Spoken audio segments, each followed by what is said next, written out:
এবার প্রচণ্ড তাপদাহ মোকাবেলায় ভারতের পশ্চিমের গুজরাটে চলছে চাল রং করার উৎসব। তাপমাত্রা অসহিষ্ণু হয়ে ওঠার আগে আবাসস্থল ঠান্ডা রাখার প্রচেষ্টার অংশ হিসেবে টিনের ছাদ সাদা রঙে রাঙিয়ে তুলছে যুক্তরাজ্য ভিত্তিক একটি পরিবেশ গবেষণা প্রতিষ্ঠানের মাঠকর্মীরা।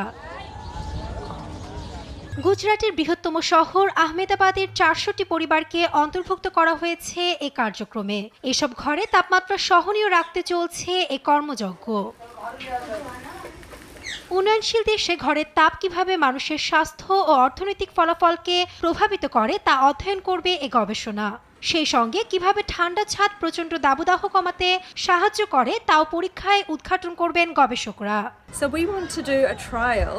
আমরা একটি পরীক্ষা ও বৈজ্ঞানিক গবেষণা করতে চাই যা র্যান্ডমাইজড কন্ট্রোল ট্রায়াল নামে পরিচিত, যেখানে সম্পূর্ণ কমিউনিটির অর্ধেককে একটি শীতল ছাদ দেয়া হবে, অন্যদিকে বাকি অর্ধেককে তা দেয়া হবে না, এবং এরপর আমরা স্বাস্থ্য ও অভ্যন্তরীণ পরিবেশের ফলাফলগুলো পর্যালোচনা করব।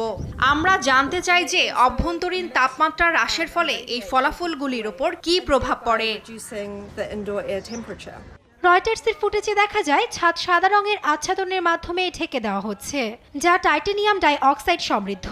এ উপাদান সূর্যের বিকিরণ বায়ুমণ্ডলে ফেরত পাঠাতে সাহায্য করবে।